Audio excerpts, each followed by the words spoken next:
Amanda Land. Amanda Land. Amanda Land.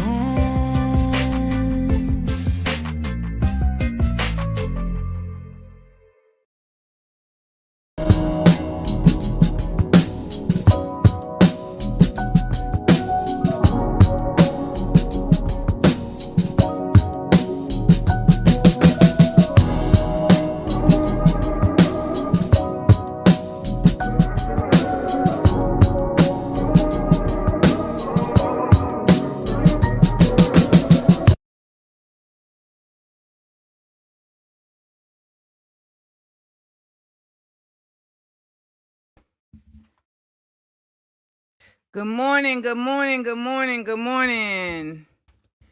How is everybody doing out there?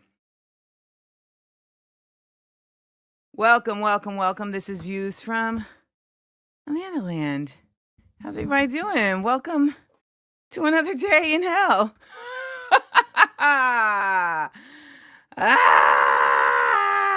Can we do a collective scream? Can we do that? I feel like we should do a collective scream. I will, of course, mute my mic, but I think we should engage. Hold on. Come on, Lando. Just relax right here. Relax right there. There you go. I think we should all engage in a collective scream. How about it? I think that'd be really good. Okay, 1, 2, 3.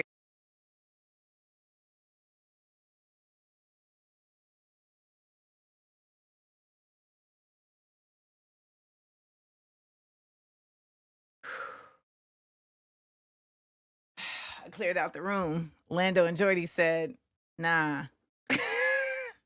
we ain't come here for all that, ma. We ain't come here for all of that." Welcome to Views from Amanda Land. This is, of course, your source for news and truths by any joke necessary. Thank you for waking up on the right side of history. Kiana, if your throat hurts after that, yeah, that means you did it right, baby. That means you did it right. That means you did it right. We have a fabulous show today. I'm actually really proud of the sketch that I wrote for today's show. We're going to break down these tariffs. We're going to give you some alternatives. And when I say we, I mean me and MC Checkahoe is going to check in to break down the tariffs so they don't break you down. All right, so stick around for that. We also have a guest for our Level Us Up segment. I don't know if you saw this, but basically they're creating like a portal for teachers to report to report teachers for DEI, a federal portal. Child. So I have an educator with us today, Dr. David Johns, to talk about how that is going to affect the education system and also just the ways in which teachers can fight back, et cetera, et cetera. You can fight back as parents of children in school, or you know what? They be having folks go to these meetings that don't got kids in school. So why can't you go to the meetings if you don't got kids in school? Okay. I saw in the video, they said they're going to cool back. Cool back. Not to be confused with Quebec. Also want to remind you all that I will be doing the Smart, Funny, and Black at the Movies series. This is starting in Brooklyn on March 20th, and you can join me at Smart, Funny, and Black at the Movies. This is a series that I'm doing. It's a talk back and screening where we are breaking down comedy as social commentary. The first film that we're going to be doing is They Cloned Tyrone. All right. They Cloned Tyrone. Join us. Get your tickets at nighthawkcinema.com/Prospect Park/. All right. This is, of course, a part of my committed, since I left that Hollywood, a part of my commitment to everything is edutainment. Everything. Everything I do, everything I'm about is dedicated to edutainment. So good morning to everybody who is just now joining us. You late for class, but welcome, welcome, welcome. Also want to thank you all because I really be thinking, sometimes the internet just messes with your mind. it messes with your mind, and you be thinking like that's the only thing that exists. But I was walking down the street and me and my homegirl were coming out of a restaurant and a car stopped for us to cross the street. And so we just walking, thought the car was polite. And then the brother leaned out the window and said, "Hey, Miss Seals, we see you. Just wanted to share that we respect you. We love you. Keep doing what you doing, ma. Keep doing what you doing, mama." And I just need y'all to know that my little sensitive heart be really appreciating that. So some people be like, why can't you just not be bothered? Because I am. Because I'm not an unbothered person. That's why. All right? Stop trying to make me be you. I'm a bothered person by mean statements that are not truthful or valid. All right? So when y'all be in the comments and y'all be saying nice things, when y'all be in the comments politely correcting folks that's lying, I be loving that. And yes, it was a proper New York shout out. Yo, ma. Actually, the real proper New York shout out is just, all right, I see you. That goes so far. Like, I've been on the train to my shows before, and people are on the train going to the same show, and they're like, okay, let me answer. And I know exactly what that means. Thank you. Thank you. Thank you, JJ Hollowell. JJ Hollowell said, I'm a bothered person too. Like we bothered. We're empaths. We're sensitive. We're bothered. I'm not an unbothered person. I be looking at women who are unbothered by men and I be like, wow, what's that like? What is it like? Is it because you had a daddy? What's it like? Help me understand. How'd y'all get that unbotheredness? Because I've been working my whole life. They be like, you need to get a thicker skin. I'm like, how about I get skin? How about that? Y'all be acting like Amanda got thick skin. No, I just had to grow skin. I was out here just sans epidermis for a long time. All right? It was just flesh. Okay? And then I had to grow skin. So when y'all be like, you need to get thicker skin, I'm like, baby, I just got this skin. I just got it. And then you turn 40 and you start like living in your skin. And then you start understanding your neurodivergence and you start glowing through your skin. And then they come for you for that. So there's that. Oh my gosh, what time is it? Oh, wow, we playing two songs. You know my sensory cannot handle that. What time is it? Let's run it back. I don't know why it's doing this. So we gonna run it back. The loop is on. It's not supposed to be continued. It's supposed to be replay. Okay. The tech is over here, all right? What time is it? Hey! All right, y'all. We want you in the chat. Tell me where you're from. Shout out to all my internationals and my nationals. Come on, y'all. Amanda Landers here on the... I didn't eat yet this morning, so I'm a little off, okay? I didn't eat nothing because I was here getting ready for y'all. Let's go. Amanda Landers here to learn. Drop in and tell me where you from. We got Brooklyn, Dallas, D.C., Greenville, North Carolina, Las Vegas, Chicago, a.k.a. Chi-Town, Mackinac, Michigan, Jersey, Exit 9, First Generation Ecuatoriana, Los Angeles, Springfield, Illinois. Hey! Amanda Landers here to learn. Drop in and tell me where you from. We got Duval. That's Jacksonville, Florida. We got the Netherlands. We international. Hey! We got New Orleans, East Harlem, Boston, Massachusetts, Bay Area, Naptown, San Francisco, Atlanta. We got St. Martin, Dutch Caribbean. You know I love the internationals. We got Arlington, Texas, Manchester, UK, and Brooklyn. But the parents is Antiguan and Jamaican. La Jabal Carib Massive. Amanda Landers here to learn. Drop in and tell me where you from. Someone said we got Zamunda in the building. She's your queen to be. The great state of Texas. Let's not get out of hand. It's a big state, Texas, but great state, I don't know. I will say this. The finest men I've ever met in my life, ever, was in Texas. Their names was A-Dub and Reg. These are the two finest men I'd ever met in my life. And they was from Texas.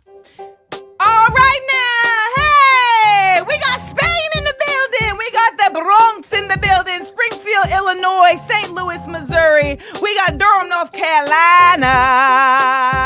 Hey, Amanda Landers here to learn. Drop in and tell me where you from. We got San Francisco, Columbus, Ohio. Addis Ababa? Addis Ababa? Are you for real? We in the motherland, y'all. We in the South Africa. We in the East Africa. Oh my God! All right, don't forget to like. Amanda Landers here to learn. Drop in and tell me where you from. We got Trenton, Greensboro, North Carolina, Delaware. We got Toronto. Okay, Canada. We're going to be talking about Canada today. We got Leominster, Massachusetts. We went back to Africa. That's right. We got Jackson, Mississippi.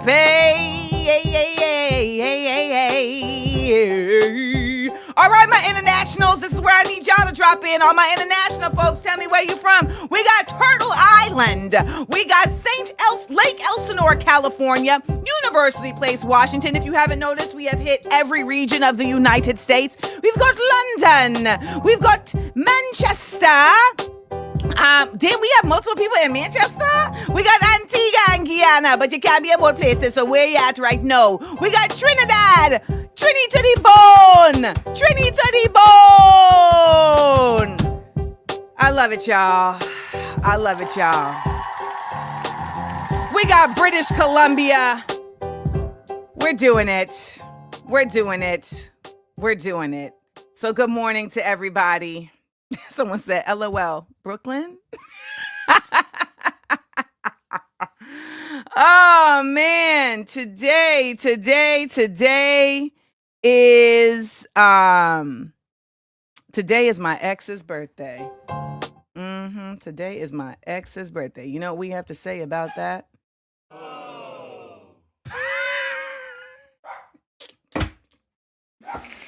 That's what we got to say about that. Don't you hate that you be remembering stuff like that? You like, I don't like you. Why you get to hold space in my space? I don't like you.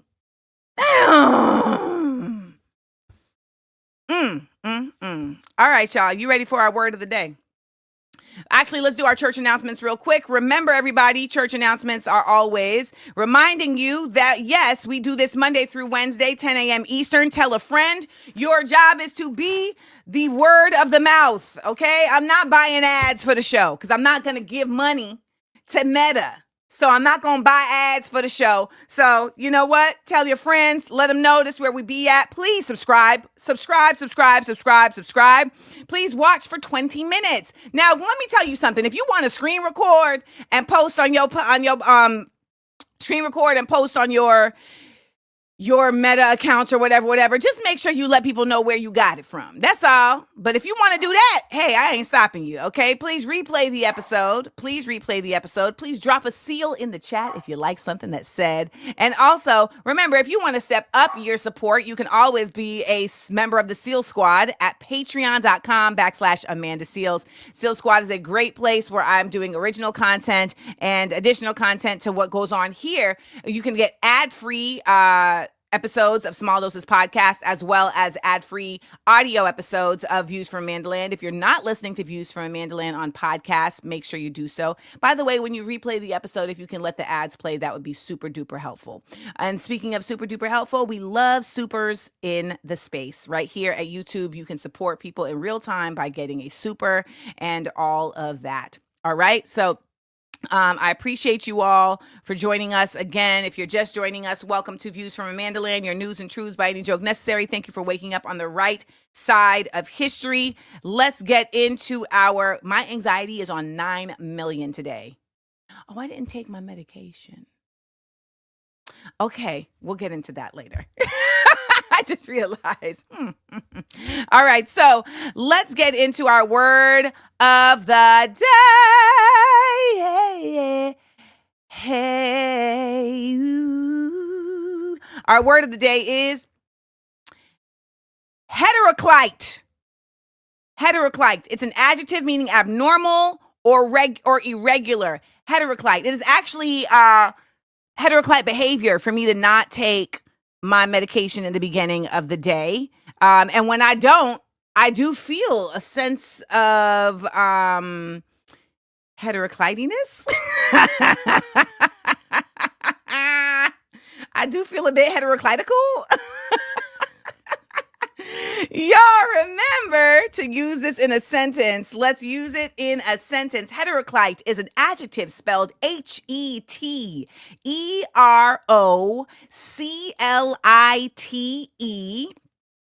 Heteroclite. Abnormal or regular. Let's use it in a sentence. Adrian Quintero says, this heteroclite weather got me messed up. I feel you, sis. I feel you. Deborah Ellis says, perimenopause has me feeling heteroclite. Child, I'm with you all day long. Rosa Sparks says, the Southeast has had heteroclite weather events recently. Right? Also, like, when is there brush fires on the Southeast? I ain't never heard nothing of that before. Fatima says, Trump's heteroclite approach to governance is horrific. Now, let me tell you, you did use it in the correct sense here, but I would say that his heteroclite approach to governance ain't really heteroclite. It's just that the heterocliteness of his approach is that it's out in the open, but I feel like they be really doing all of that anyway. JD Pants, let's pause for the fact that you called him JD Pants. Because I really appreciate that you referred to him as JD Pants. JD Pants is the most heteroclite vice president ever, even topping crazy curmudgeon Cheney. Yes, and they knew that he would be, so they put him in there. I mean, he stole a whole existence and wrote a book and a movie about it. They said, we do not claim him in Appalachia. He is not no hillbilly. All right? They said, no, ma'am, we don't claim him. We don't claim him. How the whole Appalachia said, we don't claim you? No. They say, you don't know nothing about this moonshine down here. Get out of here. Divine Life by Design said, I like being heteroclite. I feel you. I feel that. All right. Having Elon in our office is heteroclite. In your office? Do you work for the federal government? Is he in your office right now? All right. Paloma gave us a general sentence. The artist's heteroclite style makes her work stand out. I like it. All right. Jessica Ramsey said, I was so relieved that my test results did not come back heteroclite. That's a good one. Shout out to everybody going to get a pap smear this week. We're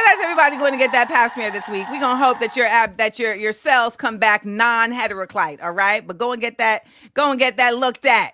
You know, we got to do it.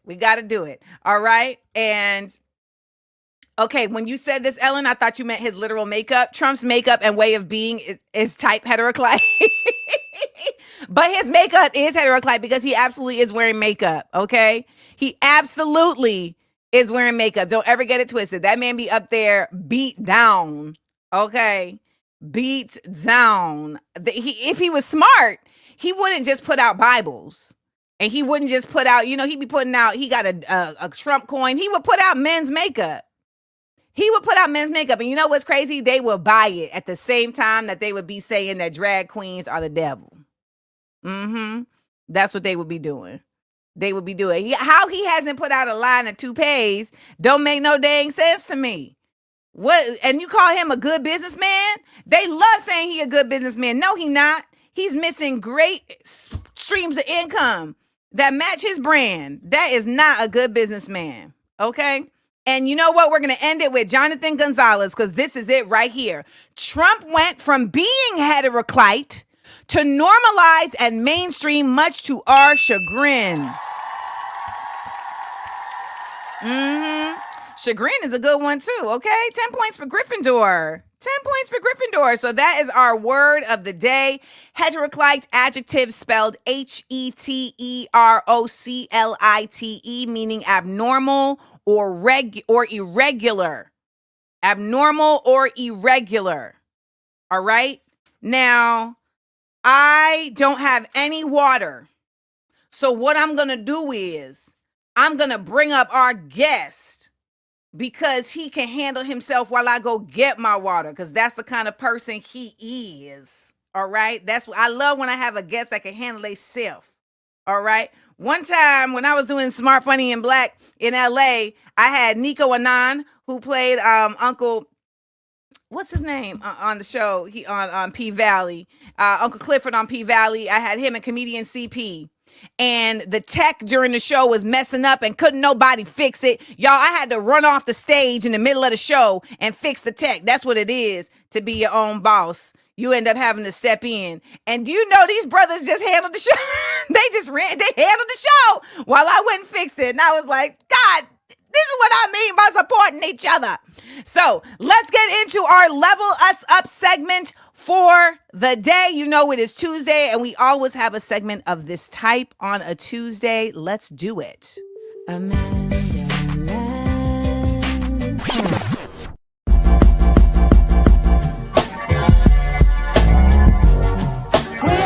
We up. I love hearing that theme song. Today's Level Up guest is Dr. David Johns.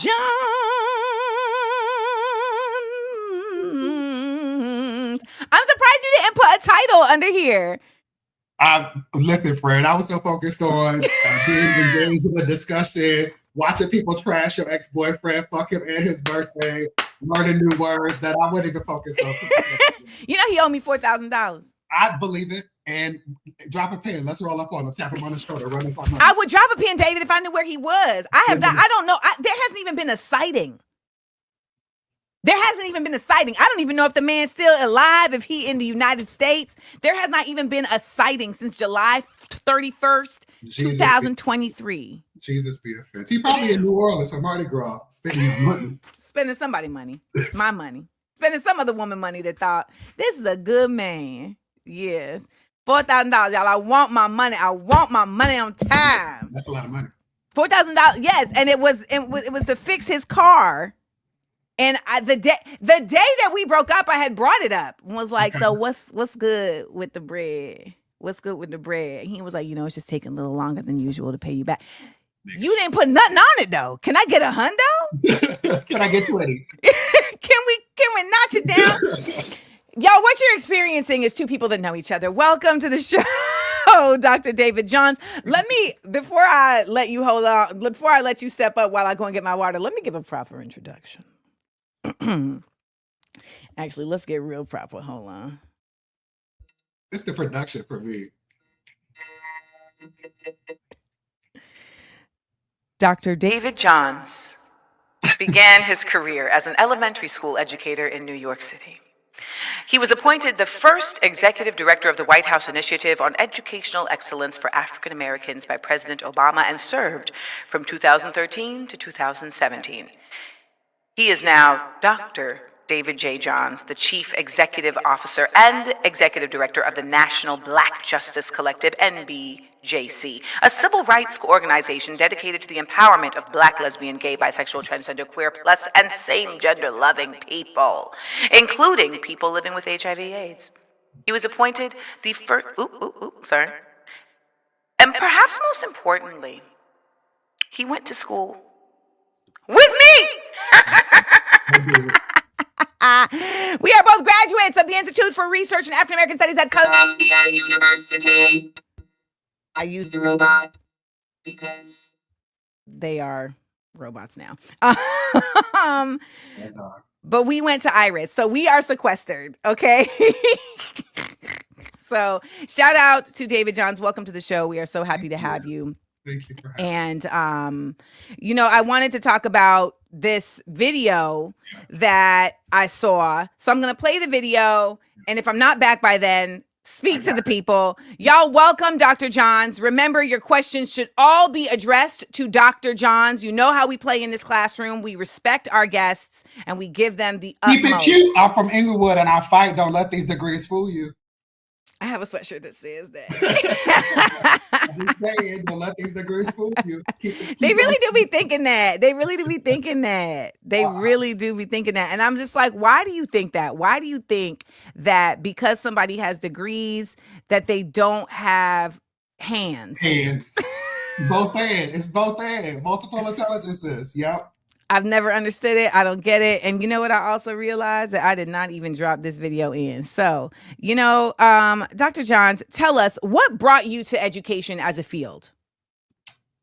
Oh, that's a good question. So I was reluctant. I was reluctant in accepting the calling on my life to be an educator. As you said, I went to Columbia, graduated near the top of my class, and I remember my boys literally invited me to a restaurant on Broadway and staging an intervention because I decided to teach elementary school. And the shorter version of how this happened is that you might remember, Amanda, my senior year, so you would have been gone by now, so maybe you don't remember.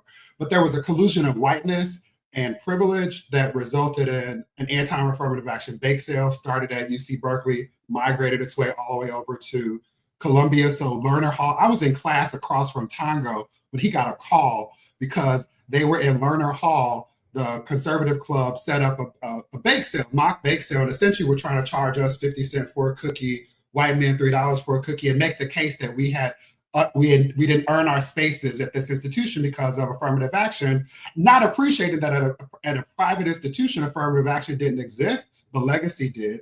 That was one. The second thing was it Orgo Night or was it? No, yeah, Orgo Night. So our marching band who aims to be offensive.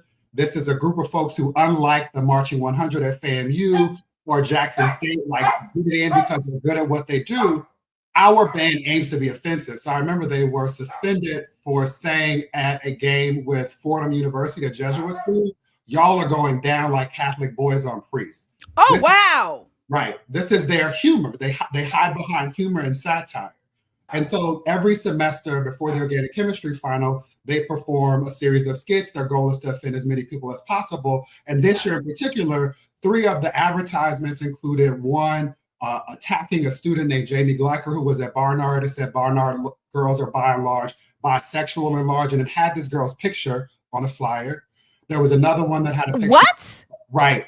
And she was on the show at the time, MTV's Rich Girls, with Dylan, Ralph Lauren's daughter. So some of it was she had an elevated profile, but also fuck them for that. Yeah. The second was Edward. We can't curse on here or they won't give me my money. Oh, I'm sorry. You good. You got to keep telling me though, because it'd be in my spirit. So the I have to tell myself. Tell me. So Edward Said is a brilliant professor whose work has been resurfaced as more of us are paying attention to what's going on in Palestine and Gaza. Thank you for your work and leadership, standing 10 toes down on that. But it had a picture from his obituary to say Yahweh 1, Said 0, and it had an X through it. Disrespectful. Wow. And then the last thing was February 21st, 2004, the Conservative Club published a cartoon in the newspaper, the Columbia Spectator, and it was about Black History Month. It starred Kunta Cornelius and Steppen. It reduced our contributions to this country through sports and entertainment. The last slide said, Black people do lots of other wacky things, but you don't have to worry about that until next Black History Month. Why will I always remember the date? One, it's my birthday. I was born on the day that Malcolm X was assassinated. And I got the newspaper less than 15 blocks away from where that had happened. And this shifted everything that I had planned. So prior to all of these things happening, I had applied to law school. I was about to go to law school and use that as a way to challenge white mediocrity and their unearned privilege. And then I had to give all of that up. And I founded an organization with a number of my friends called Columbia University Concerned Students of Color. And we as students ended up negotiating with Lee Bollinger, who had just come to the university after having been named in Greta Gratz and Bollinger for the stuff at Michigan, and was defending our white colleagues based on the policies of the university that privilege their whiteness. And what I would say to Lee Bollinger is like, let's not play the game. If I use the words that are equal in what they're saying to me, I'm going to violate the policy. And so we worked to get things shifted. And ultimately, while all of this was going on, a lot of my organizing was happening between Iris, shout out to Sharon and Dr. Griffin for giving me keys and letting me make copies and hold meetings. But the other organizing was happening under the auspices of Juanelle Davis, who was a university chaplain. She was located in the school building where I ended up teaching kindergarten. And so, Amanda, I'd always, when I think about it in hindsight, I've always worked with children. I understand the teaching of Bell Hooks, who reminds us that too often, and this is why some of us are here, because people F-A and now they're F-O. But what Bell Hooks says is that we forget, we don't teach that democracies have to be born anew with each generation, and education is its midwife. And so I found myself teaching kindergarten to third grade, doing a lot of organizing in that space as well, and then took a pay cut because what I saw is that I could spend all of my time, energy, and resources trying to make my classroom better, trying to make the school better, but there was an entire system that impacted everything that was going on. And so I swam upstream. I took a pay cut from being a teacher after I finished my master's degree and was a CBCF fellow in DC. That's a whole other conversation. CBC and all of that. But education as we know it, in that effort, there's so much effort to undermine. Absolutely. And we're seeing it in real time when Linda McMahon is named the head of the Department of Education. We'll talk about that on another episode because I do have videos. But I wanted to play this video specifically as it relates to a recent development within this fascist existence that we are quickly descending into, and talk to Dr. Johns about it after. For those of you all who have students in school right now, pay attention. At every level, K through college. What is happening? Good morning. I am struggling to find the words for this video. And I normally just talk off the cuff. I've never created a script. I've never really been a content creator. I've been a sharer of my jumbled up thoughts, and I cannot get the words for this video because I am so angry. Morning, Friday, February 28th is the morning that all public schools in the United States of America and all public college and universities can no longer have any diversity, equity, and inclusion in their school if they do not want to risk losing funding. And last night, our government, our United States government, created a website that is paid with tax-funded money so that any community member can turn in a teacher or a school that is doing any sort of diversity, equity, and inclusion in their school or in their classroom. Department of Education launched the End DEI portal, the End Diversity, Equity, and Inclusion portal. And in this portal, any community members, in fact, they are calling on patriots to find teachers that are using diversity, equity, and inclusion inside their classrooms, and they want to know the name, address, zip code, and school of any person that is doing diversity, equity, inclusion so they can investigate that person. Are you hearing what I am saying? To report and turn teachers in. It's backed by Moms of Liberty. And if your reality has not come across Moms for Liberty yet, now is the time. Actually, a couple years ago was the time to figure out who the heck Moms of Liberty is and what this group stands for, because it is horrid. It is white supremacy. And they're going to sell it with a nice little bow package of, no, we're protecting our students. Go look at the list of books that they have banned. They want no mention of any minority, any special education student, anything. They don't even want Harry Potter. Sad for American teachers right now. What are they going to do with this information? Ensuring that there are books that have Black and brown students in them. Diversity, let's turn the teacher in. Equity, your kid can't see, so let me give them a seat at the front of the classroom. Equity, turn the teacher in. Inclusion, let's make sure every single kid feels welcome. Guess what? We have a Burmese student in our classroom. Let's spend 30 minutes talking about a celebration that this child knows in their culture to make them feel included in the classroom. Inclusion, turn the teacher in. The teacher has a poster of different children from different backgrounds sitting around a rug, reading together, saying, have a nice day with your friends. Diversity, turn them in. Child needs shortened assignments. Your child needs breaks during the school day. Equity, turn the teacher in. Learning how to say good morning in another language so that you can greet a student that comes in the door saying good morning in another language. Inclusion, turn the teacher in. What are we doing? This should alarm the fuck out of you. Now, these are white tears that I will allow. Okay. These are white tears I will allow. That's just Leanie Borg 3 on TikTok. As an educator, what is the first emotion that strikes for you?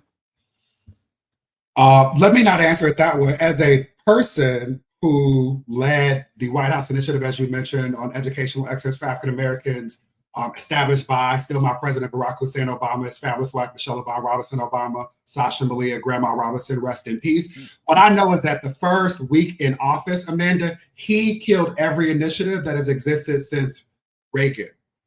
And so in this moment, the professional in me wants to just name how mad and enraged I am at that fact and the reality that I hired staff who worked through Trump's first term who have been put out of a job as a result of this. And I'm saying that because I know that there are so many people who haven't been to DC, who don't have meaningful relationships with folks, who are career public servants. You might live in Inglewood, California, like where I'm from, and didn't watch The West Wing. So you have no real sense of what's happening in DC in terms of them draining the swamp. But there are real people who have been real patriots who have been impacted by this administration. Specific to the video related to these executive orders, Trump signed into office ending racial indoctrination in K-12 schooling, an executive order on January 29, 2025. I want to be clear that there are at least 4 lawsuits that are active right now in challenging this. And so the first thing that I want people to know is that we should not capitulate. We should do nothing until we're forced to. We should do nothing until we're forced to. I'll send you all of the lawsuits just in case folks in the class are interested in them. So what this is doing, and then I'll give a bit of context. Trump's executive orders target 3 specific aspects of what this administration is calling racial indoctrination. One is teaching about discriminatory equity ideology or gender ideology. The second is supporting trans students' social transition. While they talk about trans students, generally, most of what they're focused on is trans women without regard for trans men. And then the third is undermining what they call patriotic education. What the TikToker is referencing is that this executive order directs the Secretary of Education and the U.S. Attorney General to provide a strategy for eliminating these programs and coordinating to enforce the policy, which is not a law.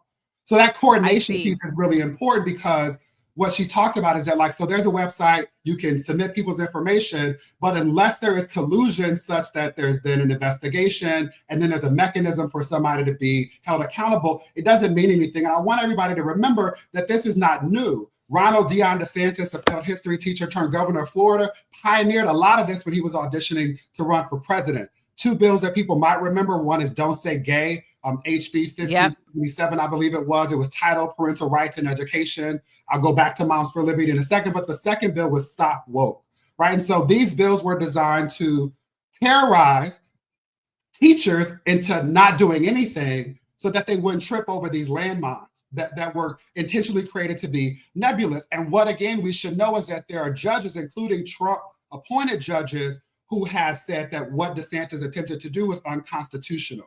So 3 things. One is we talked a lot about having credentials, degrees, and hands. I saw somebody who was like, I don't have hands or credentials, but I know how to take a punch. That's important too. We might need to push you to the front of the line, but we should all be clear that they don't care about parents or kids at all. Moms for Liberty is cosplaying as moms, as people who are caring and concerned. Most of them don't have kids, and if they do, those kids are not in public school. Say it. The second that I mentioned is that so much of what fascists, neo-fascists, I don't use the term white supremacy anymore because it's actually a reflection of their mediocrity and attempts to hold on to privilege. But so much of what they bank on. What can we call it then?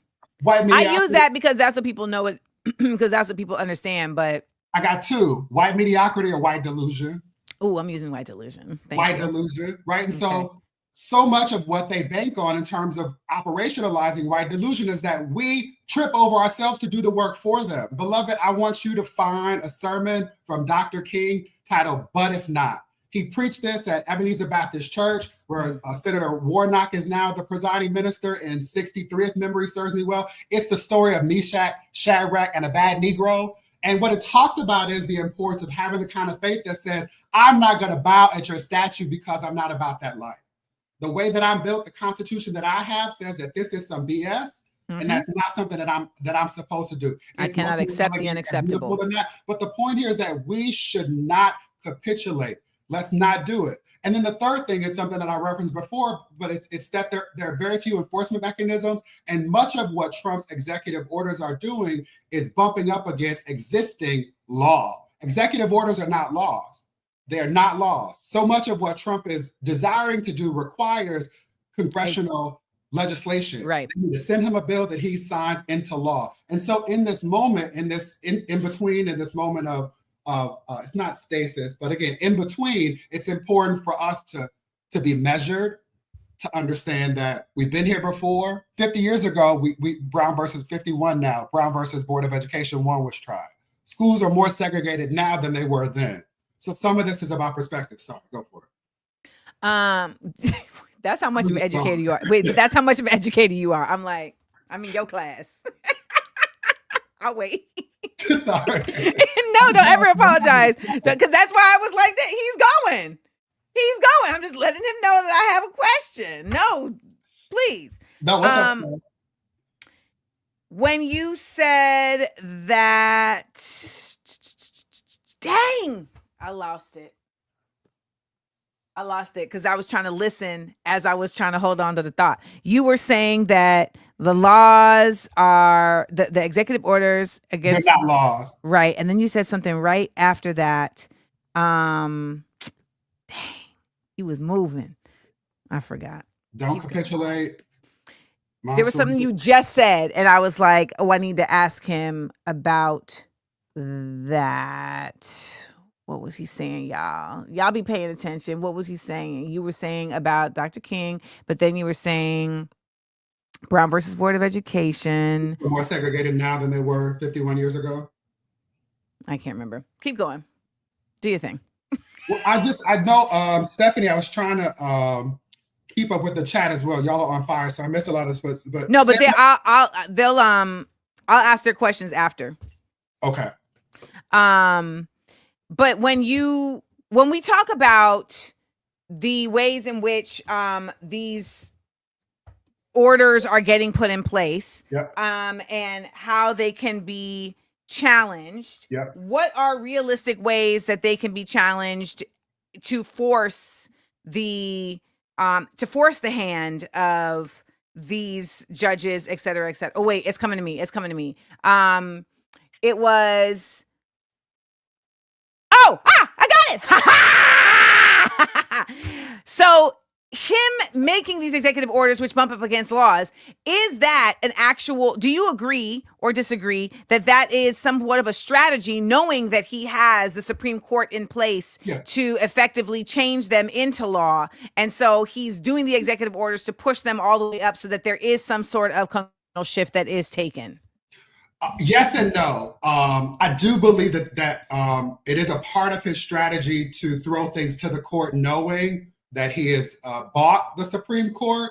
But the challenge is that no, it won't happen that way. The thing that he is experiencing that I didn't think he anticipated is that there are judges that he appointed who were saying, nigga, this is too much, that you've gone too far. That this is against... It's unconstitutional. It's unconstitutional, but it's also naming the hypocrisy. Linda McMahon yesterday issued a letter after having been sworn in as Secretary of Education, and she talks about in this era of accountability, wanting to give education back to the states. If that's the case, then why are you passing all these executive orders trying to make laws, trying to that go are ruling the states to make laws, right? And so the fact that it's being called out by judges is something that I don't think that he anticipated. But yes, he knows that the courts is a strategy that will likely favor him. Now, someone asked, and this is a question, normally I would wait to the end, but when you say executive orders are not law, can you explain that for folks? Yeah, so an executive order is a way for the president to tell his staff how to do their job, right? And so the president sits in the Oval Office, and there are a bunch of agencies, the Department of Education, the Department of Health and Human Services, the Department of Labor, there's a Consumer Finance Bureau. Each of these agencies operate based on the boundaries of Congress, right? So think about, we talk about teaching, think about a coloring book. Blank page, Congress takes that black line and outlines the image. They then send it to the president, and in theory, the president's supposed to color inside the lines or outside the lines. And then he'll send an executive order to explain why he colored in this way, what he's hoping people will read into how he colored something. What this guy is trying to do is erase lines, draw new lines, tear up the page and add in new pages. And you cannot do that with regard to laws. 3 branches of government, we still have them, although they're weak as all get out and there's no check for these balances, but laws are the responsibility of Congress. So an executive order is a wish list. It is his articulation of what he would like to see happen. And in some instances where it's not changing law. So for example, when I worked for President Obama, we issued an executive order to help clarify what previous administrations, e.g. Bush, had done wrong. So this executive order says, here's the law, here's the policy, here's how people got it wrong, here's what you should be doing. An executive order under Obama that really benefited our community was around the Office of Civil Rights and investigating harms against children because they have a disability, because they are a woman, Title IX, because they're LGBTQIA+. You mentioned in my bio, and I think I saw a question about what is same gender loving. I don't use gay because gay is a signifier for white gay men. When I say gay, you don't think about somebody who shows up like this with all this fabulousness. And so same gender loving is a term created by a Black man. So, I'm clear about my what is it? My queerness, which is redundant because most of us in this space are queer. What's the term? Same gender loving. Oh, same gender loving. Okay, yeah. Got it. Yeah. But that's not the point. The point is that it is an executive order. It is not a law, and we should respect it as such. That's really great framing for folks because, of course, they leave that out when this language is given to folks on mainstream media, et cetera. And there's also the fear mongering that comes along with this, right? There is this definite suggestion that because it has been said, it is law, which is what they're trying to do, right? They're trying to say, when you have J.D. Vance and these folks like, we shouldn't have to listen to the law. Like if he says it, then that's what it is. No, that's not what it is. That's really literally why the country is set up the way it is. That's and right. Though there are very, very, very, very, very innumerable flaws in this system and the way that it has now been disrupted and corrupted, that was the intention, right? That was the intention. So let's go to some of y'all's questions. Sarah Gabrielle F84 says, Dr. John, where do you see education in the U.S. in 10 I love years? that because that's the question that I wrote down. When I think about the fact that Black people in this country have never trusted public systems to do the job of ensuring that we know who we are and whose we are, if we teach our babies, then education will be fine. But if we abdicate responsibility, if we capitulate to folks bathing in white delusion and trust that public schools are going to do the work, then we should expect to be in a fiery pit close to hell. And for what it's straight face, for what it's worth, that has not been something new, y'all. Like after post antebellum and during the Reconstruction period, there was an opportunity at that time for Black children to go to schools before segregation had actually really been implemented. And they were like, yeah, nah, we don't feel safe with that. We don't know what y'all gonna do, because the ending of the Civil War did not mean the ending of racism. Quite the opposite. They was even more mad. That's right. We didn't like you before, and now we got to live next to you. You know what? Let's put some things. Share resources with you. Yes, let's put some things in place to cut this down. Right. So I know people say oftentimes, the ending of segregation was harmful to us, and we shouldn't have desegregated. And I think that that's an representation of the responsibility that white people needed to have beyond simply desegregating. It wasn't simply that we needed to desegregate. It was that we literally needed to demystify white mediocrity. We actually needed to demystify white delusion. And that's what never happened. Like there was no cultural actual movement amongst America, the United States, to support the fact that desegregation was not acceptable. It was like, we're going to give you this law shift, but we're not going to shift our minds. That's it. Here's the thing that I'd launched my podcast, Teach the Babies, connected to this anniversary, and two things that I've learned while doing this. Desegregation was the compromise. And it became the preferred position. It's a here nigga damn law. That's exactly right. It became the preferred position of the NAACP, but the real goal was resource redistribution. Yes. This is the same thing Dr. King was singing the song of the year he was assassinated, right? Which is why folks are talking about pay me in equity, right? This is about us having access to capital that we generated. We generate this capital. We built, as Angela said, we built this country for free. And so much of this is about redistributing resources. Somebody asked a question in the chat, would charter schools be affected? I appreciate the question for two reasons. One, charter schools are public schools.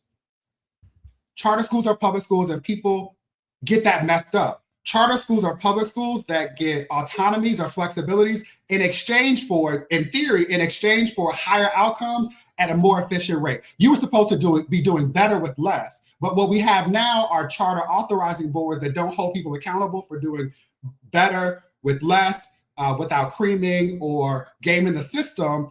And so people just take advantage of the flexibility. And the short answer is yes, public charter schools will be affected by all of this. And Amanda, there's another executive order, and it's now resulting in another set of lawsuits about them attempting to have a religious charter school. So they are now attempting to do different strategies to privatize education and again, siphon off what should be public funds to go to privately led organizations benefiting people like Betsy DeVos, who was the first, Linda McMahon. Voucher systems. That's exactly right. Carmen Vela says, Dr. Johns, which of the way, okay, we've seen a Dr. John. Now we got Dr. Johns with the apostrophe. Like, you got the apostrophe, put it on the end if it's plural possessive. Which of the Democrats in the Congress are in the trenches fighting this? Because leadership doesn't seem to be doing it. Ooh, I mean, that's it. The reality is that my fraternity brother, Hakeem Jeffries, the minority leader, said we don't have any leverage, which left a lot of people feeling powerless. And in the absence of having a robust... He's a Kappa? He is. In the absence of having a... I can't see him shimmying. I'm sorry. I don't see him. I'm like, you an alpha. I don't see in you the absence of having a robust legislative strategy, those who are in the arena show up looking like Congresswoman Jasmine Crockett, Congresswoman AOC Cortez. It's folks who are leveraging the bully pulpit to talk their stuff. Maxine Waters, who was just on the floor throwing around papers, reminded people that she's not the one to be trifled with. I also want to point people toward the Democratic Party and some of the shifts that they have made in the wake of this autopsy of the most recent election. Again, something else Now, you know we don't F with the Democratic Party here at the Amanda Land. Yes, and let me make this point. And I'm happy to continue to debate it, which is that there is, for the first time, a Black saved-and-loving man, Malcolm Kenyatta, who ran for Senate in Pennsylvania, also ran for Auditor General,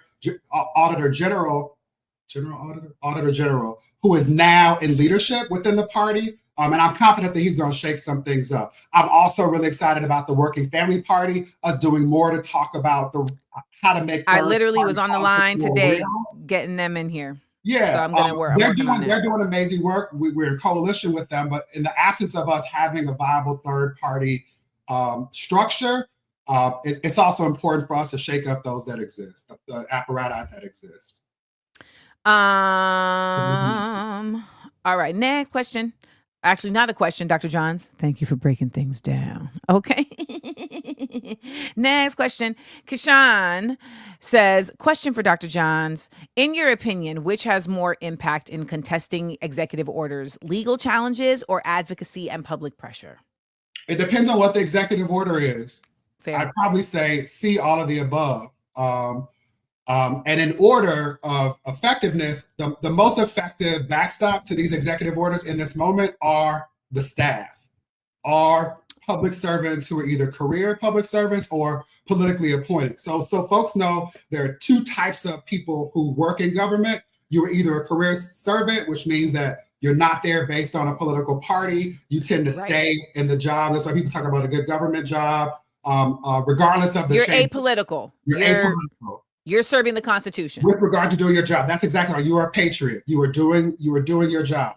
And then there are folks like me who are political appointees. And in this moment, having career staff who continue to do their job, in spite of what the current director of the Office of Management and Budget says, which is that they want to terrorize people so that they leave or they're unable to do their job, those people are the front line of defense. And so if you know somebody who's a public servant, love on them, send them a care package, let them know that you appreciate them. I mean that sincerely.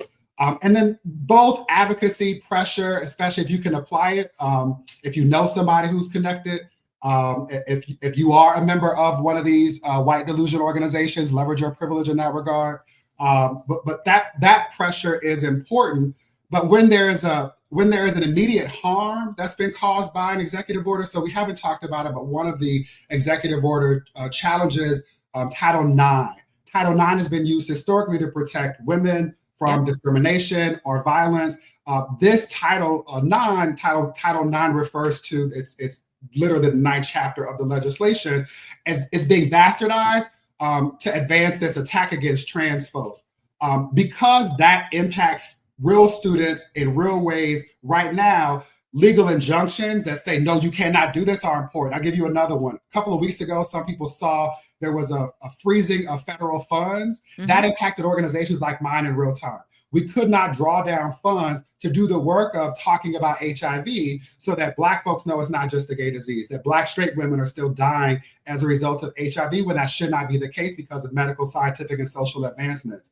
That required legal injunctions such that that person had to move and run us our money that we were entitled to. Where do you find the lawyers to do those legal injunctions?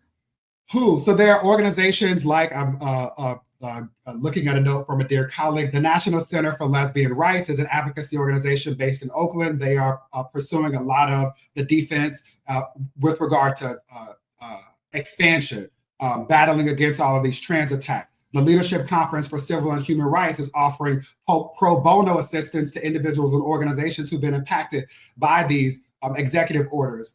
Damien Hewitt runs the Lawyers Committee. There are a number of, and I will type them up and send them to you so that you can share them with the class. But there are a number of advocacy organizations whose job it is to do this work. For folks who are have more questions about the range of executive orders outside of education, look at the Center for American Progress. They are a think tank. They're the counterpart to the Heritage Foundation that is the progenitor of Project 2025. So all of this to say that there are organizations who have been doing this work, who are equipped to do this work, who we should leverage when we need them. Are y'all getting all of this? All right, last question. Dr. Johns, how do we protect children in schools that depend on services for disabilities? Yeah. That was a ancestral size, what that was. Yeah. As I feel myself, like, you know, when you get so mad you want to cry. I'm a Cancer. That's right. Let me say three things. One, heretofore, this administration has not outright attacked the disability community. And so there are existing protections that allow families whose children have a disability or an IEP. You get an IEP by filing a 504. IEP, can you just break that down for individualized education plan. So once a child, so I'm actually holding you being so public and inviting us into your neurodivergence. And also just want to name that most students have a disability based on how whiteness shows up in public schools. And most Black people are either born with a disability, and if we live long enough, we'll grow into one. And so I just want to take some time with this because often we still talk about disabilities as if they're only visible or observable disabilities. And so much of this for our babies is about celebrating that often the way that their spirit works and their intellect shows up is incompatible with white delusion by design. it's so important for all of us to hold our babies and make sure they get what they need. That's why I go back to the panther of it all, right? Like the Black Panthers, to be specific, in the tradition of making sure that our babies know who they are and whose they are, and that they have all of the resources and supports they need, including knowing that there are other people who have been similarly challenged, who have found ways to thrive as well. The reality is that I'm not holding my breath. I do think that at a certain point, this is the, and then they came of it all. At a certain point, if they are successful at legislating genocide for trans folks, if they are successful at enshrining the new dog whistle of DEI as a code for anti-Black, once they are done with all of that work, I imagine that they'll turn to the disability community. Yeah. And we should be prepared for that. Prepared for that in this moment looks like us knowing it, identifying the organizations that are doing work to provide gap-filling resources and to fill needs in this moment, and to learn how each of us can do more. I'm appreciating the chat, and what I know is that people say silly things like teaching isn't rocket science. They're right, it's a lot harder. My hope is that those of us who are not classroom educators understand that we each have an ability to teach, to mentor, to support the development of our babies, regardless of the beautiful diversity with which they show up. This is a really long way of saying that in this moment, there have been no challenges to the disability community. It's important for us to lock arms and aims with folks who have disabilities, and those of us who were born into a disability. And it's so important for us to be with each other. Susan Taylor would say to lock arms and aims, because if it's not the disability community, it's going to be another community. That's a great way to, bring this to a close, because I feel like there's a really human reaction right now to create iron walls of protection around each other, right? Around ourselves, around our communities. And, but it's being done on the basis of like fear mongering and terrorizing by folks that actually want that to happen, right? Absolutely. And so there is a certain level of consciousness that we have to have in saying, oh, that's what they want us to do. And so we have to figure out, the fissures within, because of course, yeah, some people are shady, don't get me wrong, right? and within your community and without and outside. That's but right. Like you said, in the locking arms, some of these questions here are really just around like, how do we? And one of the things that you mentioned many times is that at the end of the day, what it's going to require is multiple prongs of approach. That's right. It's multiple prongs of approach that you may not be an expert in. I can sit here with you and listen to you speak and acknowledge like Dr. Johns has a greater retention of like specific legal laws and terms that I don't have. And so we come together and we are able to pool our strengths in order to bring this conversation to you all. And when you talk about teach the babies, let me tell you something. Teach the adults. Those are the big babies. Amanda, because the adults. That's the big baby. We all big babies, y'all. Yeah. We are all big babies. I was saying earlier how like my feelings be getting hurt. And like when my feelings be getting hurt, it is 12-year-old Amanda. Like, Yeah. So let me say one thing that I didn't say, which is my prayers that everybody has a good therapist. And by good therapy, I mean that you're doing work outside of the session. If you were only doing work in the session, then throw them away, start all over. And I say this because so much of this is about attempting to break us. Yes. Fascism requires us to be broken, to give up, to say it's not worth it. They got it. I'm just going to stay here and die or wait for them to come and get me. And that's not our posture. NBJC, the organization I lead, has been working to ensure that over the last 3 years, we provided free culturally competent mental health services to 300 of our babies and our elders. And so my hope, if you are Black, queer, trans, gender expansive, and you don't have a therapist, hit me up at nbjc.org. And even if you're not, I'd love to be a resource to help you connect, but we all need a good therapy. You can take it to the altar. You can also take it to your therapist. If you can take it to the altar, you can also take it to your therapist. Can you give me that website one more time just so I can put it here for the visual? NBJC, and I'll write it to nbjc.org. NBJC.org. And I'll share, because I'm in the class, I'll share my email address with the class. Last but not least, can you just talk to folks about the necessity for education in this time outside of the traditional spaces? Because I think that we get out of school and we graduate or whatever, and we become adults, and then we forget the value of education. We forget continuing our education. And, can you just speak to why that itself has a revolutionary and a necessity and a radical purpose in this time?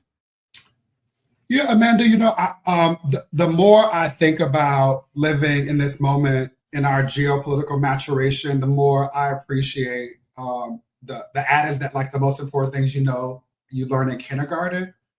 And what I struggle with is that in this moment where there is a bully, I'm trying to choose my words carefully because it'd be easier in this moment just to cuss.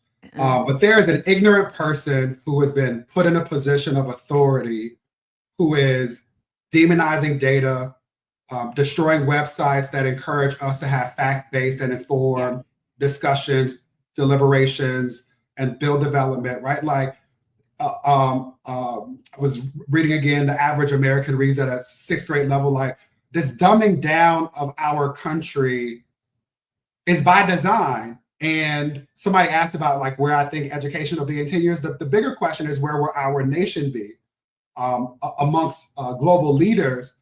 Because we cannot have a strong nation if people are dumb.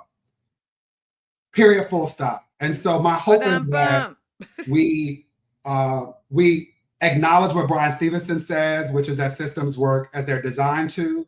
And I'm talking specifically about public education. And remember, again, we didn't send our babies to school and just think that was it. We had Sunday school and Saturday academies and after school programs. I was a part of a rites of passage program that was operated by Black men in Inglewood, California. So each of us know deep in our soul how to do this work. I know that some of us get tired, but if we do two things, one is turn off the TV.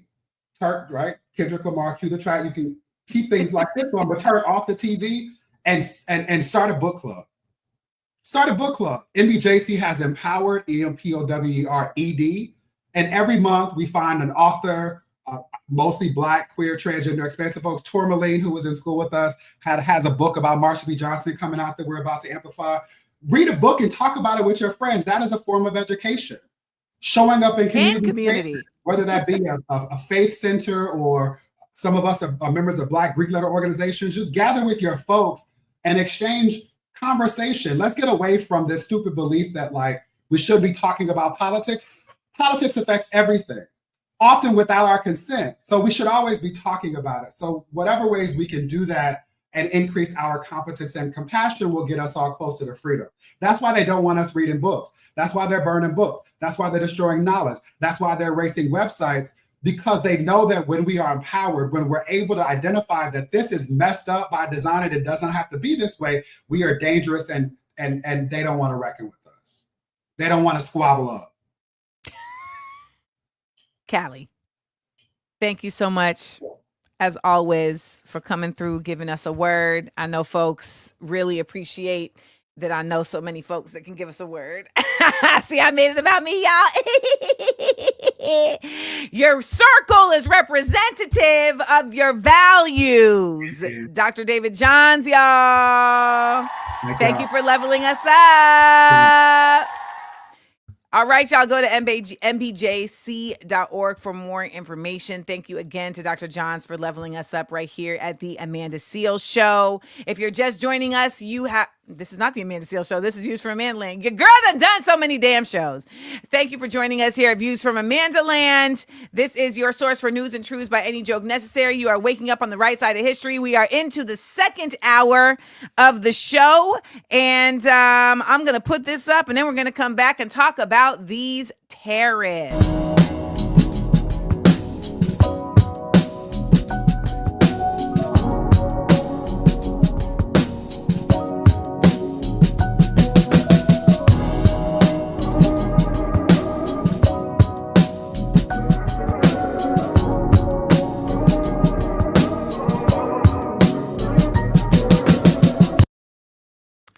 All right, y'all.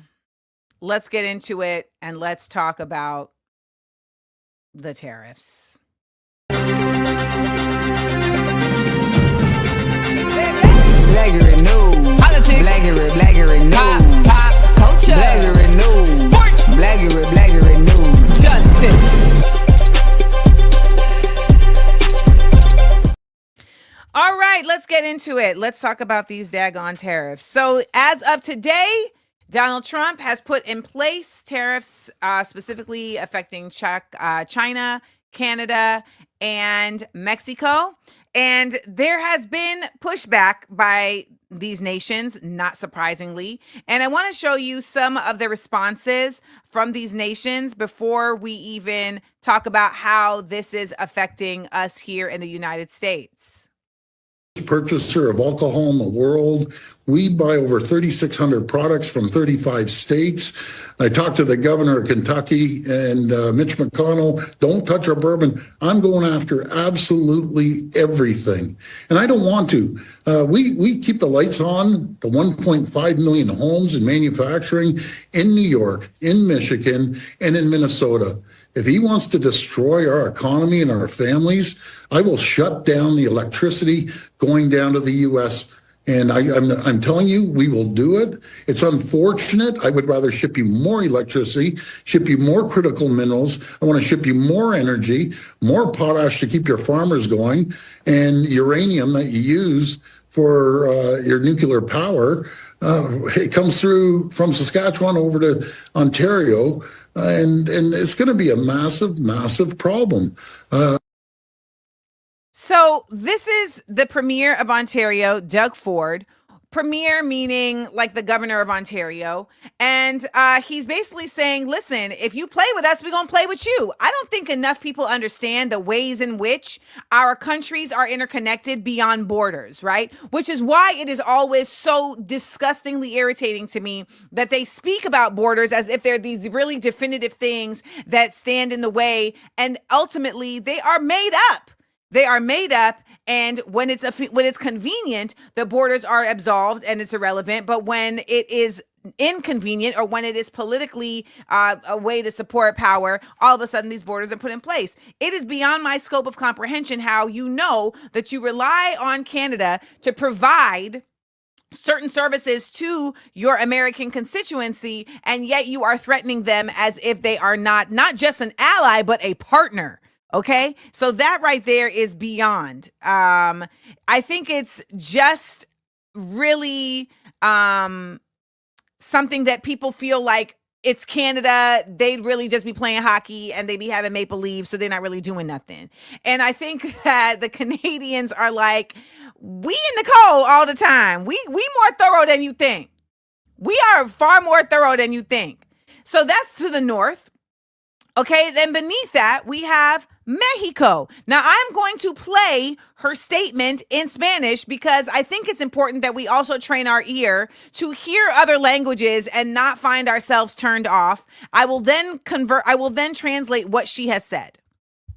Cooperación, coordinación, sí, subordinación, nunca. Que somos un país libre, independiente y soberano. Y que a México en cualquier lugar del mundo se le respeta, porque aquí pedimos ser tratados como iguales. Por eso siempre he dicho, cooperación, coordinación, sí, subordinación, nunca. México es un país libre, independiente y soberano. Somos un gran país, somos un ejemplo cultural en el mundo y a México se le respeta. So, oh wait, she also Estados Unidos no sería lo que es si no fuera por los mexicanos y mexicanas que trabajan del otro lado. So let's talk about what Claudia Sheinbaum is saying here. First of all, they describe her as a leftist leader simply because she's really like, I'm not going to treat my people as minimal subsectors of those who are only giving me money. I'm going to actually treat my people, the Mexican people, with actual cohesion and acknowledge that there are mestizos, that there are indigenous people, that there are rich people, that there are poor, et cetera, and that as the government of Mexico, it is within in my responsibility to care for the people as well as the actual climate, as well as the ecological elements of Mexico. So what she said here is, she says, cooperation and coordination, yes. Subjugation, no. Okay? Subordination, no. We are not. We are free, independent, and we are sovereign country. And Mexico is respected anywhere in the world because here we demand to be treated as equals. That is why we always stand for cooperation and coordination. Yes, no problem. But subordination, nunca, never. Mexico is a free, independent, and sovereign country. We are a great nation, a cultural example to the world, and Mexico is to be respected. The United States would not be what it is if it weren't for the Mexican men and women who work on the other side. And she's right. And this is the thing. This American exceptionalism goes around acting as if they can bully everybody. Okay? They act like they can go around and bully everybody, and that is not the case. I think when we talk about the labels that we give leaders, et cetera, it is, of course, like someone in the chat is like, she's not leftist. You're right. She's not. But because she is so not that, they're calling her leftist. Because she's so not what they're doing over here, they're calling her leftist. And the truth is that there's no reason why the United States should think that Mexico or Canada are simply just going to roll over and do whatever they say. This is beyond my scope of comprehension. I genuinely don't understand where that thought process came from. And I don't know why they think that all of a sudden America is going to do whatever it wants to do and that the rest of the world is just going to go along with it. Nonetheless, I wanted to discuss this and give you all some insight into how these tariffs are going to actually affect you. Okay, because the tariffs are not simply just going to affect companies. They're going to affect you, the people. And I felt it was absolutely important that we make sure that we bring in somebody that can really talk to y'all and give you the truth and the facts in the way that it needs to be given. So, you know what? I say, I'm saying, MC Checkahoe, what's good? What's good, Jewel? I'm here.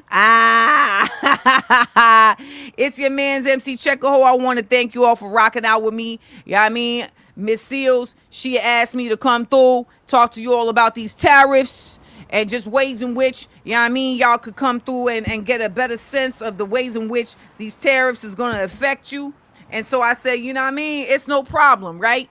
Because I got the knowledge, and that's what I'm supposed to do. I'm supposed to share the knowledge if I got the knowledge. So let's lock in, right? Let's lock in.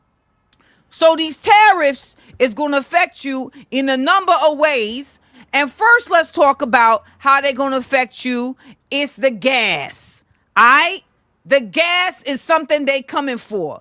The gas is coming from Canada. Canada be giving us a whole bunch of gas, and we be acting like that's not important. Well, let me tell you right now, it is very, very important where we are getting our gas from. It is very important that Canada has this lock-in and that you understand that it's got crude oil that ships $98 billion worth last year. And by the way, you know who gives us the second most oil? Mexico, bro. Mexico is giving us the most oil. So the gas prices is going up. And you asking yourself, if the gas prices is going up, what am I going to do? Well, one of the ways this is going to affect you is if you and your girls is doing a bachelorette party, no party bus. No party bus. You know how this can be helpful to you? Y'all get on the pedal joint.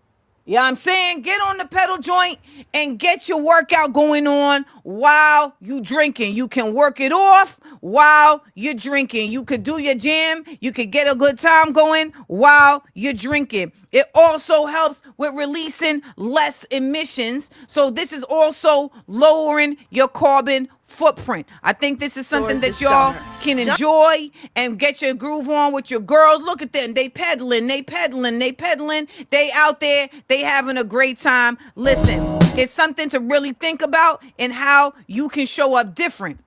So, for all my people out there, if you having fun, go lower your carbon footprint. And also, when you all be getting out of this party bus, I ain't gonna lie to you, you be looking corny. You'll be looking corny getting out the party bus. You be smelling like vape and, evening escapades. So this is a way that you can actually be inspired to get a workout, as well as not spending money on high gas prices just to have a good time. Next up, your man's tariffs is going to affect cars. All right? $79 billion worth of cars was imported from Mexico, $31 billion worth of cars from Canada. But more than that, the supply chain relies on parts crossing the border. All right? You got car seats and other things that go into the car. They're going to be tariffed too. So you ask yourself, well, what am I going to do, Checkahoe? I need a new whip. What am I going to do? This is the time where I suggest investing in something that's old and making it new. I look at these cats right here. These is the Civic bros in New York. Get you a Honda Civic, drop it on 10s, get out there, put a little kit on that joint. You know what I'm saying? You don't need you a new Maserati or nothing like that. Just get you the old joint and soup it up.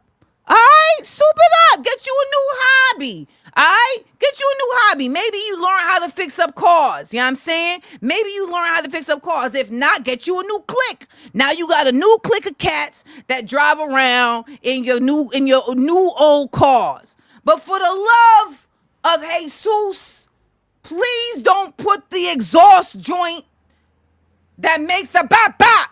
All right? Y'all be putting that joint on the whip.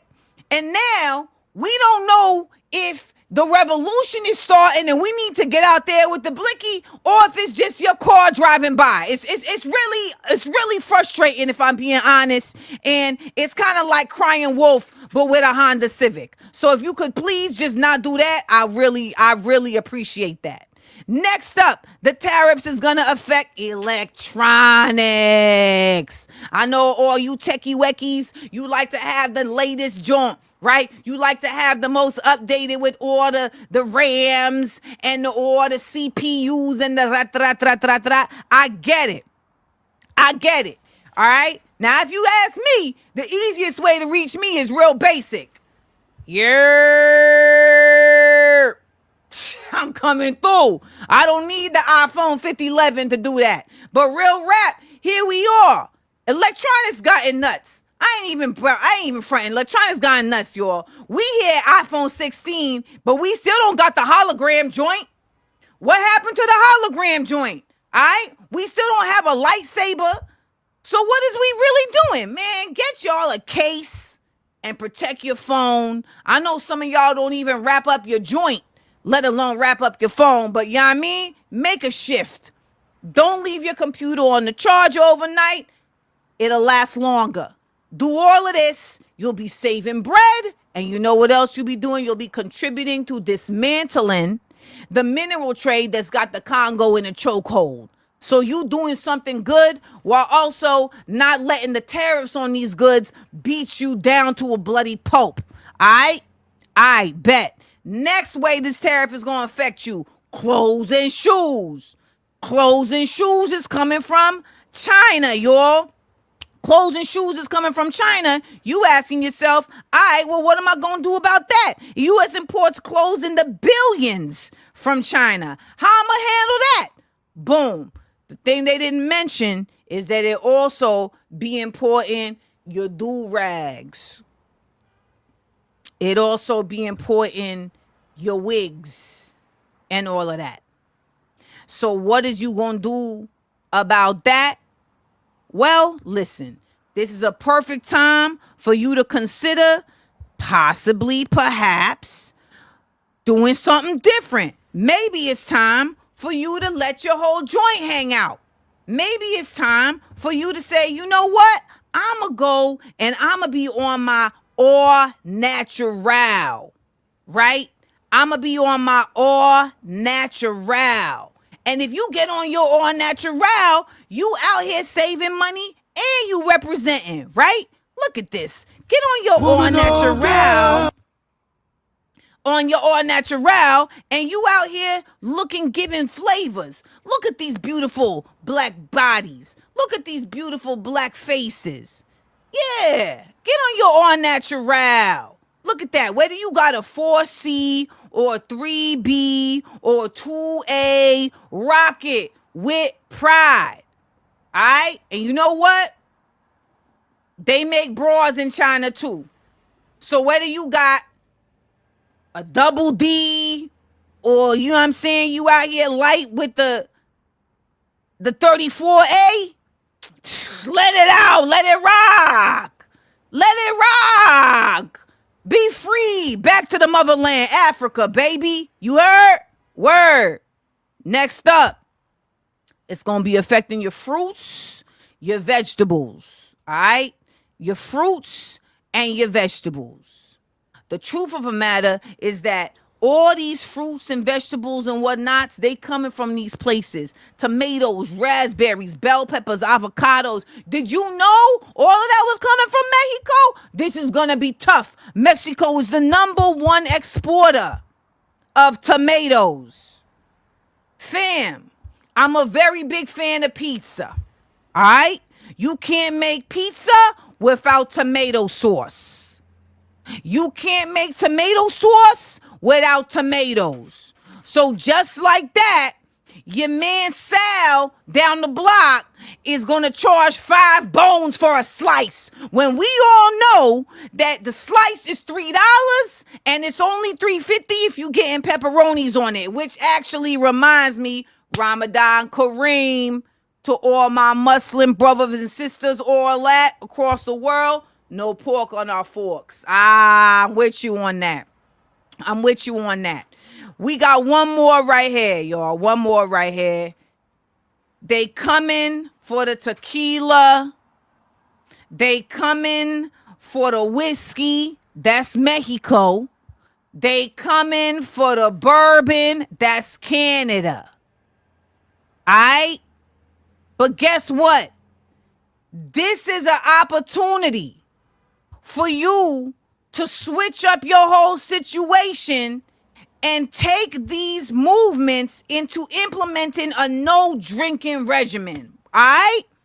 Let's take a cue from our Muslim folks. The revolution may look real blanquito right now because it's really the white sets out there as they should be. But word is born is going to make its way to your doorstep eventually. And so what you should be doing is be out here doing your push-ups, be out here getting your calisthenics in, be out here at the range shooting and cleansing your body with nature's wine. Water. Oh, I don't like the way water tastes. Yo, bro, what you talking about, B? And for the record, everybody know New York got the best tasting water, all right? Our joint come out the tap making Dasani look like toilet beverage, all right? So shout outs. Water makes up 85% of blood, 75% of muscles. It helps the body absorb nutrients. It removes waste. It converts food into energy. It moistens oxygen for breathing. It cushions your joints. It accounts for 22% of bones. I mean, bruh, I could go on and on and on and on and on and on. But the reality of the situation is if they tariffing liquor, let that be a opportunity for you to say, I'm good. This is what I'm going to implement, an actual new effort of health. So that's what I'm saying, y'all. The tariffs is coming at you. They going bra, bra, bra you because, of course, the prices is going to go up. But let this be an opportunity for you to shift your ways of living into more communal, into more health-based ways that are less about supporting systems that harm you and implementing them into your body and more about getting more aligned with yourself, your third eye, and your whole crew. All right? I'm your man's MC Checkahoe. Peace. Yo, Miss Seals, keep up the good work. Keep up the good work, my good sis. I'm going to go and hang out with my daughter. We about to go watch Sesame Street and take it back. sunny days, keeping the clouds away. And you know what? I want to remind you all of something very important. When it comes to these tariffs, if they telling you that it's not going to affect you, they wrong. Let's take it from New York's finest, Fat Joe. Yesterday's price is not today's price. Peace.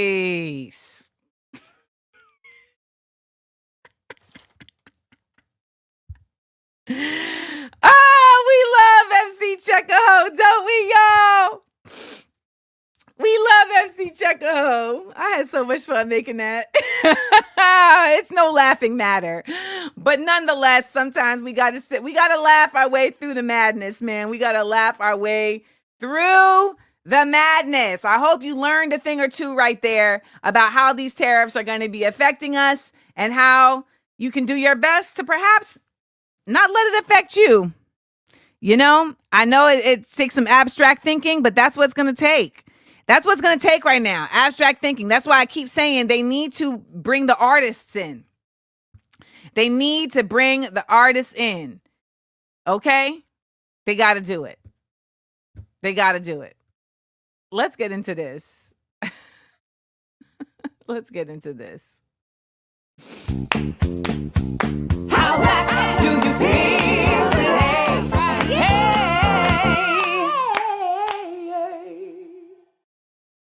Now, when it comes to this boycott and whatnot, you know, there's going to be a process in learning how to do this effectively. But I really appreciated this sister right here because this is something that I can absolutely see myself doing. You know, we have to hold each other accountable. And a lot of times we feel like we can't do that. You know, we don't want to talk to strangers. We don't want to offend anybody. But baby, sometimes you got to just go out there on a limb like this good sis.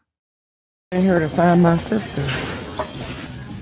Why he got you up in here and we doing a boycott? We ain't supposed to be in here. Sis, what you doing up in here? We supposed to be boycotting.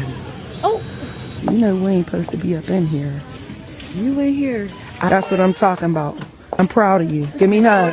Give me a hug. I'm proud of you. And I came to talk to us so we can think better of ourselves. Yes. I better wait. My daughter did say that. I'm gonna wait. It's up to you, but no, I appreciate you holding me accountable because I know I'm not supposed to be in here. we supposed to be boycotting because we ain't supposed to be up in here. We boycotting. We're boycotting. No, we ain't supposed to be up in here. Why? Did you know that? Wait, what? I'm talking to my sister. Sorry. And you still shopping here. Why we up in here? You know, you're a little more connected to your roots. It's a boycott. Nothing else, right? Y'all working? Yeah. Okay. We ain't supposed to be up in here. We have to work together. We're going to have to. I already know that for. We gotta have some unity and some discipline, okay? I can dig it. But we can't be supporting these people. All right? Yeah. We gotta have unity. Absolutely. All right. I love you, sis. Now, I'm kind of confused by some of what I'm seeing in the chat because I can't tell what these are in response to. But I will say this. I love this because it really is necessary. And I think it's imperative that we hold each other accountable for basic reasons, but not namely because we need to get back into a trust-based community. We do not have that. Now, I watched Raya and the Last Dragon, which is one of my favorite Disney movies that don't get no love, but I should. And they talk about trust throughout the whole movie, about how this country had been severed by the lack of trust and everything. And that's really where we are. Like, we have a community that does not trust each other. We are always looking at each other as, okay, who's shifty, who's doing something for ulterior motives, et cetera, et cetera. I know this in the fact that when I will say things meaning exactly what I said, people will literally be like, oh, you're lying.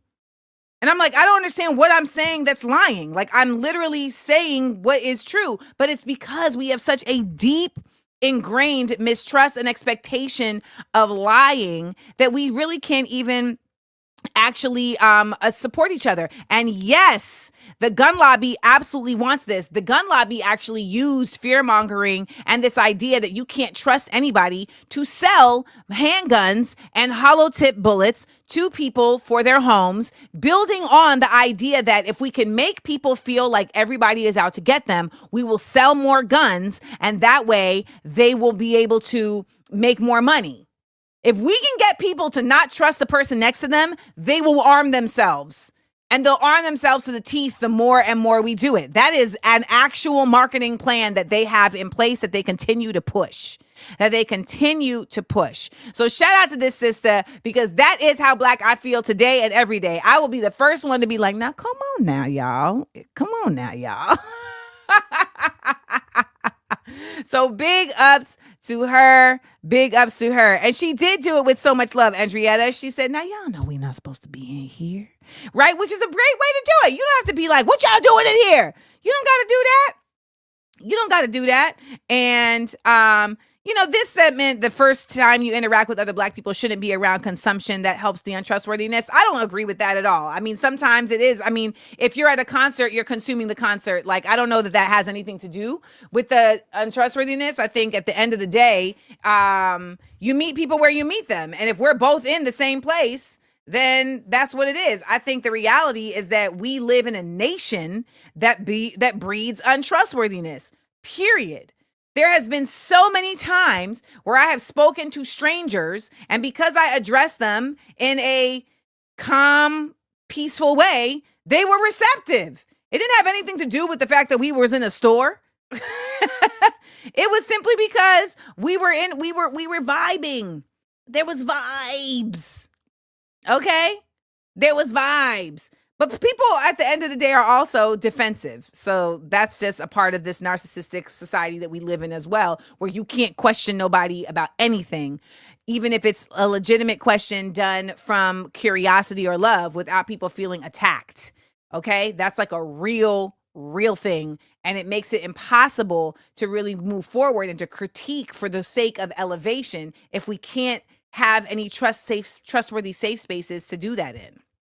You feel me? So shout out to that lady, because that's how Black I feel today. Amanda Land. PSA.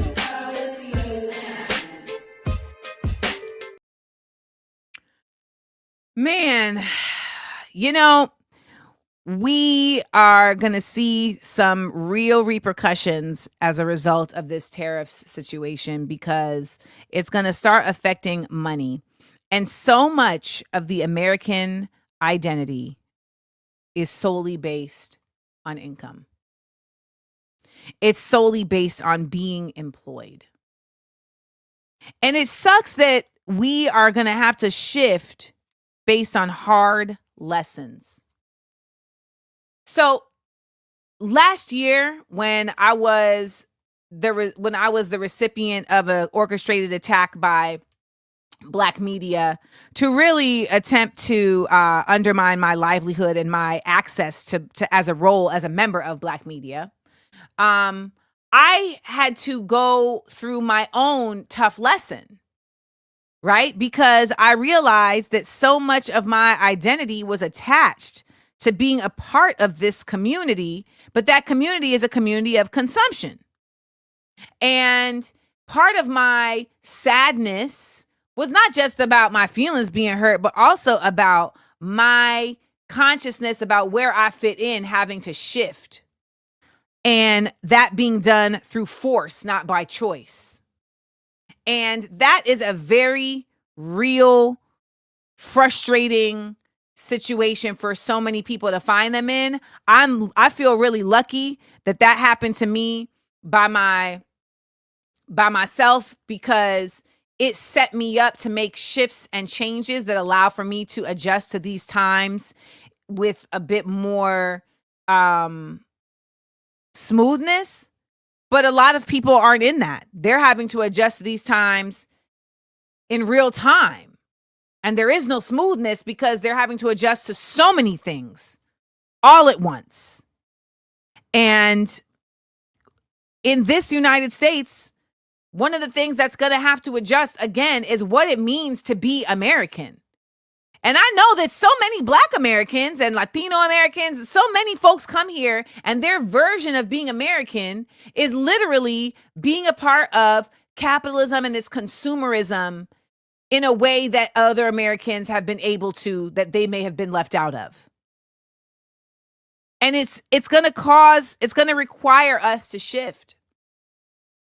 And it's happening in real time by force. These are tough lessons. These are tough lessons. And unfortunately, so often, our shifting comes in lack. It comes from being in the desert. You know, the reason why I love the book The Alchemist so much is because it really is an allegory for what it really is in this life, but it's not defeatist. When you're in the desert and you seem like you have nothing is usually when you find the thing you were missing, because there's nothing there. And you have to conserve your energy and your focus because you have so little. And the distractions of survival end up being the things that push you towards having to find a more efficient way of existing. And we're being pushed into the desert. And we're going to see what our people, what our enemies that we consider to be enemies, what our fellow Americans, we're going to see where they stand on this. This is an integral time. You know how I'd be saying, it's a time. We are in a time. We're in a time. And every day that I come on here as a person who is in a public facing role, I take it very seriously that every day is one step forward in the midst of the madness that we got to get through. There's no throwaway days. So shout out to everybody out there who is in the desert and understands and realizes that, because maybe there's a lot of people that ain't even gonna realize it until it hits them in the face with the Gucci bag that they can't afford to buy another one of. But the sooner you realize that's where you are, the sooner you can start applying and shifting and changing and understanding that the ways in which you may have been identifying yourself were based on definitions that were defined by those who you do not value and who do not share your values. And today can be that day. TSA.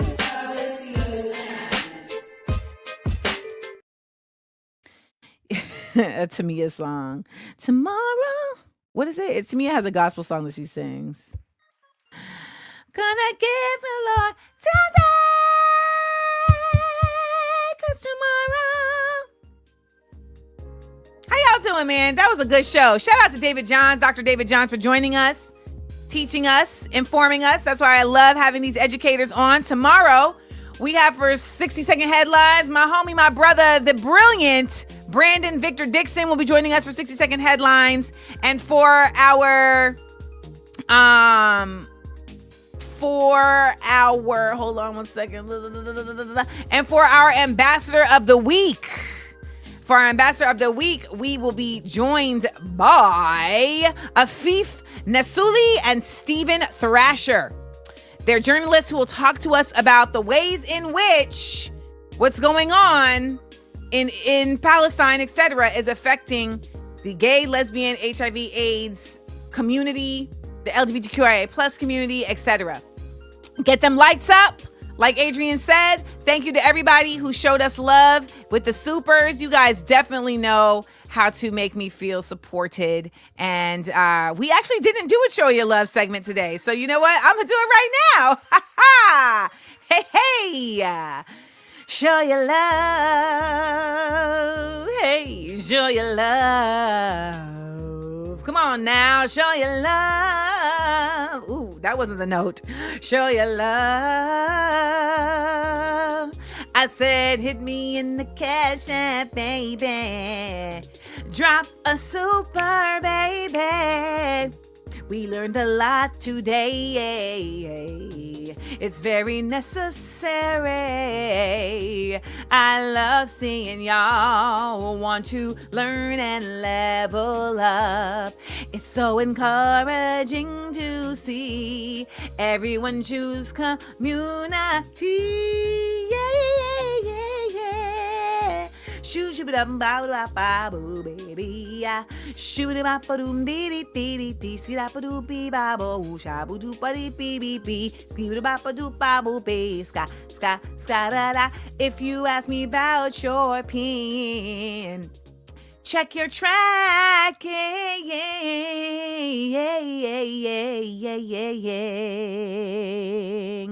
I really wish y'all would just stop asking me about it in general. Just order and then get the thing when it gets there. I really wish that could be the business model. Order and it's going to get to you. And you just going to trust that because I'm a public figure. And if I don't send it to you, you could raise hell and people already are ready to not like me. So you already got a whole army of folks that's going to go along with you. You're going to get your pen.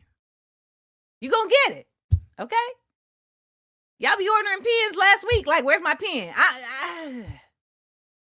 We talked about trust, right? We talked about trust. Trust your girl, man. Trust your girl. I'm going to get you the pen. Y'all see me here every goddamn day. All right? You know what I'm saying? Like, I like what Jessica said. Jessica said, just order it and forget about it. So it's a fun surprise when it comes. Yeah. Just let it be a surprise. Just, you know what I'm saying? Just, that's it. Thank y'all so much. I hope everybody has a beautiful one. Remember, I will be in Brooklyn with Smart Funny and Black at the movies. It's going down. Very excited about this. It's a new thing that I'm doing, and y'all could be a part of it. I'll be watching with y'all. They clone Tyrone. It's a screening and a talk back, and this is at the goal of, once again, using artistry and blending artistry and intellectualism in a very intentional and purposeful way. All right? Because they are intentional and purposeful in trying to get us to not care about art and intellectualism, let alone blend the two.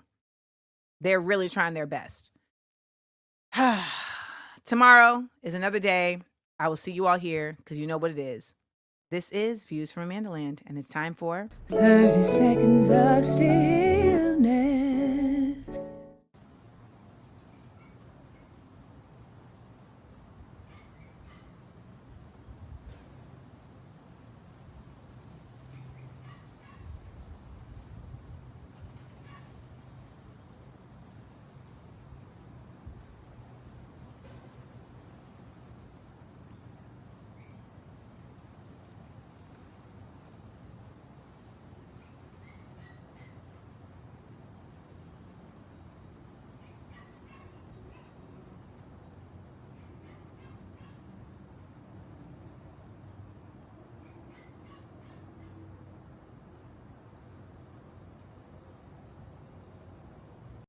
I enjoyed laughing and learning with you. Please make sure to like, comment, and subscribe. And tell your friends. Also, listen to the podcast. It's available everywhere pods are casted. Listen ad-free by subscribing to Patreon Amanda Seals. Come on and join the Seals Squad. Views from Amandaland. Live 10 a.m. Eastern, Monday through Wednesday, with content on Thursday and Friday at YouTube Amanda Seals TV. Smart